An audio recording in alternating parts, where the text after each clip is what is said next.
আসসালামু আলাইকুম। আশা করি দর্শক মণ্ডলী ভালো আছেন।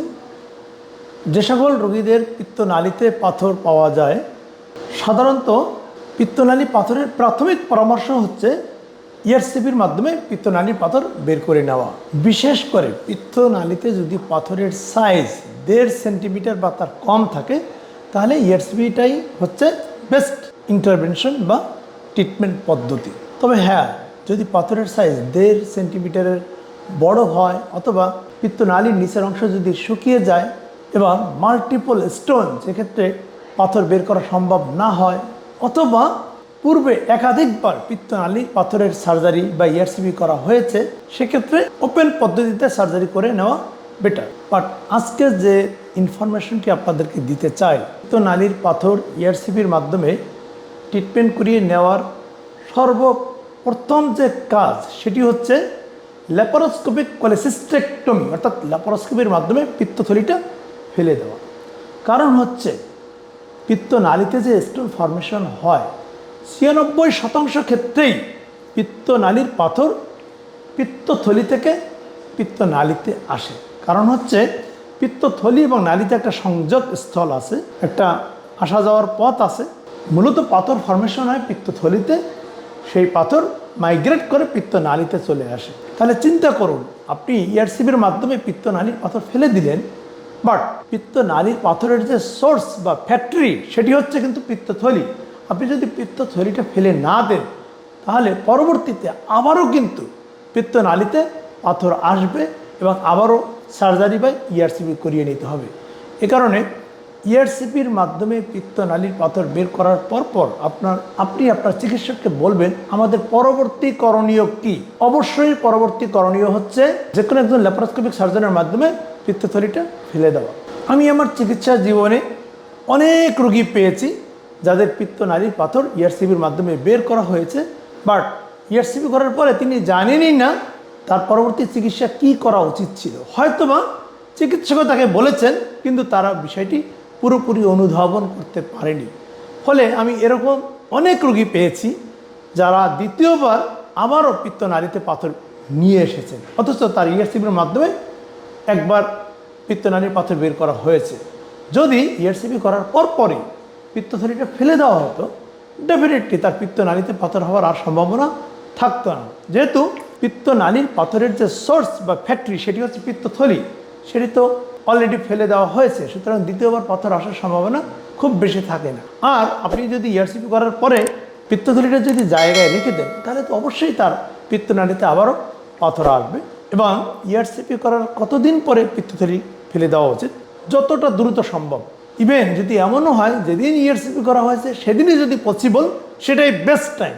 সেদিন না হলে 72 আওয়ার্সের ভিতরে তার ল্যাপারোস্কোপির মাধ্যমে সার্জারি করে নেওয়া বেটার। আজকে আমি একজন বৃদ্ধ মহিলার পিত্তনালীর পাথরের সার্জারি করলাম। উনি কিছুদিন আগে ইআরসিপির মাধ্যমে পিত্তনালীর পাথর বের করে নিয়েছেন, কিন্তু উনি পিত্তথলির অপারেশনটি করাননি। যে কোনো কারণে, হয়তোবা চিকিৎসক ভুলবশত বা অনেক কাজের ভিড়ে বলা হয়নি, অথবা রোগী শুনলেও বিষয়টি বুঝতে পারেননি। ফলে ইতিমধ্যে তার আবারও পিত্তনালীতে পাথর হয়েছে। আজকে আমি ওপেন পদ্ধতিতে পিত্তথলিটা ফেলে দিয়েছি এবং পিত্তনালীর অংশবিশেষ কেটে লিভারের সাথে যে অংশটুকু লেগে থাকে সেখানে খাদ্যনালী জোড়া লাগিয়ে দিয়েছি, যাতে ভবিষ্যতে ওনার পাথর আর না হতে পারে। যদি একটু আপনার এমআরসিপি দেখেন তাহলে বুঝতে পারবেন।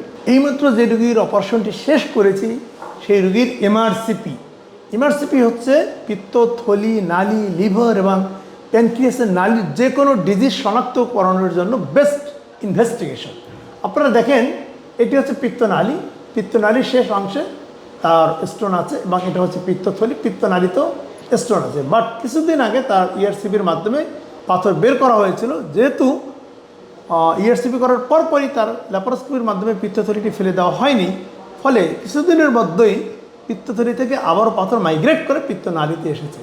একটু যদি আপনারা খেয়াল করেন তাহলে বুঝতে পারবেন এটা হচ্ছে পিত্তথলি, এটা হচ্ছে পিত্তনালী। পিত্তথলির সাথে পিত্তনালীর সরাসরি একটি সংযোগ আছে। উপরে থাকে হচ্ছে লিভার। একজন প্রাপ্তবয়স্ক মানুষের গড়ে 1.5 থেকে 2 লিটার পিত্ত রস বা হজমি রস তৈরি হয়, সেটি এই পিত্তনালী হয়ে খাদ্যনালীতে আসে। আসার পথে পিত্তরসটা কিছুক্ষণের জন্য এই পিত্তথলিতে জমা থাকে। এবং সেখানে কিছুটা মডিফিকেশন হয়, অর্থাৎ কনসেন্ট্রেশন হয়, ঘন হয়। যখন আমরা মুখ দিয়ে কোনো খাবার খাই এবং খাবারটা যখন পাকস্থলী এবং খাদ্যনালীতে আসে, তখন সেখান থেকে একটি সিগন্যাল এই পিত্তথলির কাছে আসে যে আমার খাবার হজমের জন্য রস প্রয়োজন। তখন পিত্তথলি স্কুইজ করে, কন্ট্রাকশন করে এই রসটা আবারও পিত্তনালীতে পাঠিয়ে দিয়ে সেখান থেকে খাদ্যনালীতে পাঠিয়ে দেয়। যখন এই পিত্তথলিতে কোনো পাথর হয়, অবশ্যই ল্যাপারোস্কোপির মাধ্যমে এই সার্জারিটি করিয়ে নেওয়া উচিত। যদি সময় মতো চিকিৎসা করিয়ে নেওয়া না হয়, তাহলে এই পাথর ইজিলি মাইগ্রেট করে পিত্তনালীতে আসতে পারে। ঠিক আছে, যখন পিত্তনালীতে আসলো তখন ইআরসিপির মাধ্যমে ট্রিটমেন্টটা শেষ করা হলো, বাট ইআরসিপি করার পরপরই এই পিত্তথলিটা ফেলে দেওয়া উচিত। যদি রোগী দেরি করে তাহলে কি হবে, পরবর্তীতে আবারও পিত্তথলি থেকে আবারও পাথর নালীতে আসবে। যেহেতু পিত্তথলি ইতিমধ্যে পাথর নালীতে পাঠিয়ে দিয়েছিল, তাতে কি হয়েছে, থলি এবং নালীর যে সংযোগস্থল যতটা চিকন ছিল, সরু থাকে, তার থেকে অলরেডি মোটা হয়ে আছে। সুতরাং তার ভিতর থেকে পাথর যাওয়ার একটা প্রবণতা অনেক বেশি। সুতরাং আজকের যে মেসেজটি আপনাদেরকে দিতে চাই, যদি পিত্তনালীতে পাথর শনাক্ত হয় তাহলে আপনারা ইআরসিপির মাধ্যমে ট্রিটমেন্টটা শেষ করে নিলেও দ্রুত সময়ের মধ্যে ল্যাপারোস্কোপির মাধ্যমে পিত্তথলির সার্জারিটি করিয়ে নেবেন। তাহলে হয়তো বা আজকের রোগীর মতো এরকম দ্বিতীয়বার সার্জারিতে যাওয়া নাও লাগতে পারত। সুপ্রিয় দর্শক মণ্ডলী, যে বিষয়টি আপনাদেরকে আলোকপাত করার চেষ্টা করেছি, হয়তো বা আপনারা বুঝতে পেরেছেন। এ ধরনের পিত্তথলি নালীর পাথরের রোগী আমাদের পরিবারের মধ্যে, আত্মীয় স্বজন, পাড়া প্রতিবেশী এবং অনেক সময় আমাদের পরিচিত জনদের ভিতরে পাওয়া যায়। আপনারা তাদেরকে পরামর্শ দেবেন সঠিক চিকিৎসকের কাছে গিয়ে চিকিৎসা করিয়ে নেওয়া। অবশ্যই ইআরসিপির মাধ্যমে পিত্তনালীর পাথর বের করাটাই হচ্ছে বেস্ট পদ্ধতি, যেটি বাংলাদেশে গ্যাস্ট্রোএন্টারোলজিস্ট এবং হেপাটোলজিস্টরা করে থাকেন। আপনি ইআরসিপি করার শেষেই আপনার ডক্টরকে জিজ্ঞেস করবেন আমাদের পরবর্তী করণীয় কী, হয়তো তখন উনি বলে দেবেন। অবশ্যই আপনারা ল্যাপারোস্কোপির মাধ্যমে পিত্তথলিটি ফেলে দেবেন। ভালো থাকুন, আল্লাহ হাফেজ।